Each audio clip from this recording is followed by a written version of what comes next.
আশা করি যে যেখানে আছেন সবাই খুব ভালো আছেন, সুস্থ আছেন, পরিবারের সাথে নিরাপদে আছেন। কালকে একটু ঘোরাঘুরির পর ভাবছিলাম আজকে বাসায় থাকবো, কিন্তু রুমিয়ার বাসায় যাচ্ছি আজকে, কারণ অনেক দিন ধরে রুমিয়ার সাথে দেখা হয় না। সেই প্ল্যান শুধু করছি, যাব যাব যাব যাব করে যাওয়া হচ্ছে না। তাই এখন চিন্তা করলাম আজকে ফ্রাইডে, সব কাজটা শেষ করে এখন যাচ্ছি রুমিয়ার বাসায়। রুমিয়ার সাথে দেখা করবো, সারাদিন থাকবো, তারপরে আপনাদেরকে সাথে নিয়ে যাচ্ছি। আর কি করবো সবটা শেয়ার করবো আপনাদের সাথে। সব কিছু দেখতে কিন্তু থাকতে হবে আমার সাথে, শুক্লার সাথে, অফকোর্স শুক্লার ব্লগের সাথে। তো চলুন আমার সাথে আমার খুব বুঝুতে রুমিয়ার বাসায়। আমি চলে এসেছি রুমিয়ার বাসায়। অলমোস্ট প্রায় 3-4 বছর পর আসলাম। এই যে আশা করে আসাও হচ্ছে না, কিন্তু ফাইনালি আজকে চলে এসেছি। দুই বান্ধবী মিলে এমন জড়াজড়ি করলাম যেটা ভিডিওতে নেওয়া সম্ভব না, কারণ ও একটু শাই ফিল করে, সেই কারণে। তবে আমরা ভিডিও করব, যদি আমরা বাইরে যাই অবশ্যই ভিডিও করব। এখন বসে জম্পেশ গল্প করব, চা খাবো, আপনাদের সাথে সারাদিনে আর কি করছি সব তো শেয়ার করব আপনাদের সাথে। সব কিছু দেখতে হলে কিন্তু আমার সাথে থাকতে হবে। এখন আমরা চুটিয়ে গল্প করে নিই, তারপরে আবার দেখাবো কি করছি আমি। অ্যাকচুয়ালি হয় কি, অনেক দিন পর যখন সে স্কুল ফ্রেন্ডগুলোকে দেখি, আবেগ ধরে রাখাটা আসলে অসম্ভব। কারণ আমি এমন একটা এনভায়রনমেন্ট দিয়ে বিলং করি যেখান থেকে আমার সব সময় বেরিয়ে আসা হয় না।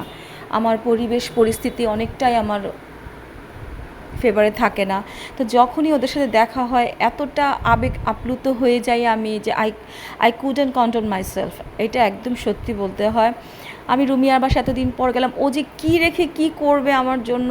যদিও আমি কোনো লাঞ্চের কথা বলিনি, আমি বলেছি আমি তোর বাসায় আসবো। ও এত খাবারের আয়োজন মিনিটের মধ্যে করে ফেললো, কিন্তু বললো যেহেতু বিফ আছে শুক্লা, সেটা তুই রুমে বসে খা। কিন্তু আমাদের প্ল্যান ছিল আমরা বাইরে যাব, কিন্তু সেই মুহূর্তে আমাদের গ্রুপ কল হওয়ার ফলে আমার আরেক বান্ধবী এসে আমার সাথে জয়েন করলো যে শুক্লা এসেছে, অনেক দিন ওর সাথে দেখা হয় না, কথা হয় না।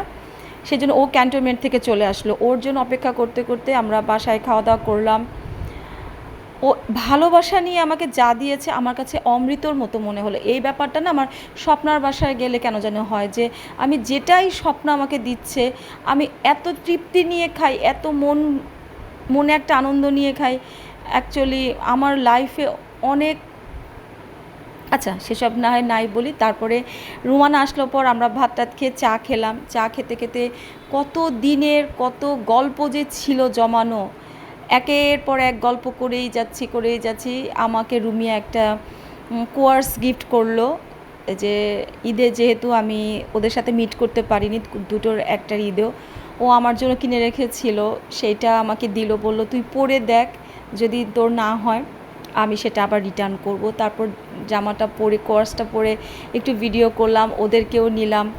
তারপর ফাইনালি আমরা আবার বিকেলবেলা চাটা খেয়ে ডিসিশন নিলাম যে আমরা বাইরে যাব, কারণ বাইরে যে না খেলে আমাদের কোনো প্রোগ্রামই আসলে ফুলফিল হয় না।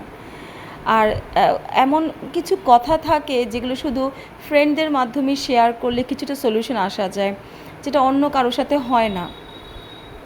বেসিক্যালি আমরা যখনই বসি আমরা মেন্টালি একটা প্রিপারেশন নিয়ে থাকি যে আমরা বান্ধবীরা যখন একসাথে হব। এরা কিন্তু আমার সেই কলেজ বা ভার্সিটি না, একদম সে স্কুল লাইফের।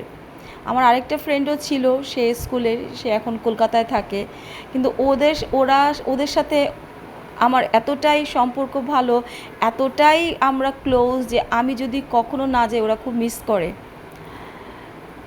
একসাথে বসলে যে কত দিনের কত গল্প চলে আসে, ওর প্রবলেমের কথা বলে, আমি টুকটাক বলি, সলিউশনও বেরিয়ে আসে। ওরা আমাকে অনেক বেশি সাপোর্ট দেয়। আমার পরিবারের স্বপ্না আমাকে অনেক সাপোর্ট দেয়, যেটা সত্যি কথা বলতে। আমার বোন আমাকে অনেক সাপোর্ট দেয়, মও দেয়। কিন্তু ওদের পর যদি আমি সবচেয়ে বেশি সাপোর্ট পেয়ে থাকি সেটা হচ্ছে আমার এই কয়টা ফ্রেন্ডের কাছ থেকে। আমরা বাইরে চলে গেলাম, আমরা ডিসিশন নিলাম প্রথমে আমরা ড্রিঙ্কস খাবো, কারণ কেন জানি এত গরম।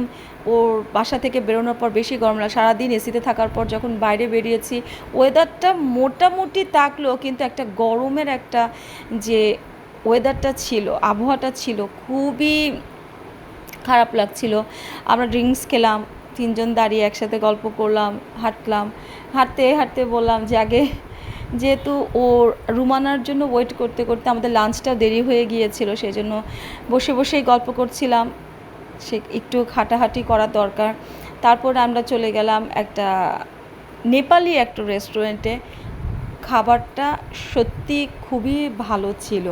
খাবারের কথায় পরে আসি, আগে বলে নিই যে আমরা এই যে ড্রিঙ্কসটা খেলাম, এই ড্রিঙ্কসটা নিয়ে হাতে নিয়ে আমরা যে অনেকখানি রাস্তা হেঁটেছি। সেই খিলগাঁওতে আমার ফ্রেন্ডের বাসা হচ্ছে রামপুরা পূর্ব বাড্ডা, ওর ওখান থেকে খিলগাঁও খুবই ইজি ওয়েতে আসা যায়। তো এই রাস্তার একদম প্রথম থেকে অনেকখানি রাস্তা আমরা শুধু হেঁটে যাচ্ছিলাম। আর এত রেস্টুরেন্ট, এত খাবারের দোকান, সব কিছু মিলিয়ে খাবারটাও ভালো ছিল, রেস্টুরেন্টটাও সুন্দর ছিল, আমাদের আড্ডাটাও ভালো ছিল। মোটা এত সুন্দর একটা দিন কাটালাম ওর বাসায়, যেটা বলার মতো না। আসলে অক্সিজেন নিয়ে আমি বাসায় ফিরেছি। জানি না আবার ওদের সাথে কবে দেখা হবো, কবে মিট করব। আমার মনটা পড়ে আছে ওদের কাছে। ছোট্ট একটা ব্লগ শেয়ার করব আপনাদের সাথে। আশা করি আমার এই বন্ধুদের সাথে রিক্রিয়েশনের যে ব্লগটা আপনাদের ভালো লাগবে। ভালো লাগলে লাইক কমেন্ট শেয়ার করতে কিন্তু একদম ভুলবেন না। নতুন নতুন ব্লগ দেখার আমন্ত্রণ জানিয়ে আমি শুক্লা আজকের মতো বিদায় নিচ্ছি। সবাই ভালো থাকবেন, সুস্থ থাকবেন, শুক্লাস ব্লগের সাথে থাকবেন।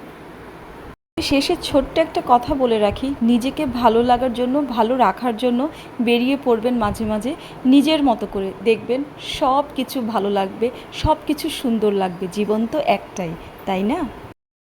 তাই আমাদের সবার উচিত জীবনটাকে সুন্দর মতো উপভোগ করা, যাতে দিন শেষে আমি এতটুকু স্মৃতি নিয়ে বাঁচতে পারি সুন্দরভাবে।